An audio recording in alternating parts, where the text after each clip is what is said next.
মা দেখো আমি কি নিয়ে এসেছি। আমি তোমাদের জন্য খুব সুন্দর সুন্দর ব্যাঙ নিয়ে এসেছি। এই শয়তান কি করছিস তুই এটা?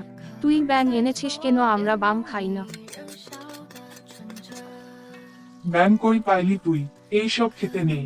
কি বাজে গন্ধ, ছি। শুধু একবার খেয়ে দেখো তোমরা, খুব স্বাদ।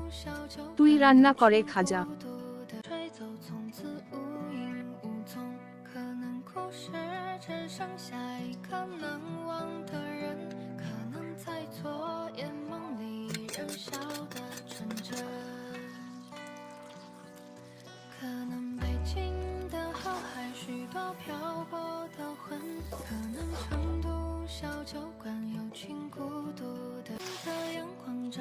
北方的风，可能时光被吹走，从此无影无踪。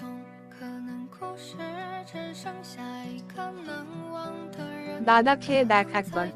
তুই আবার এনেছিস, শয়তান মেয়ে। যা ভাত নিয়ে আয়, ভাত দিয়ে খাবো। মাংসটা সত্যি দারুণ, নিয়েও আসার আগে আমরা শেষ করে ফেলি।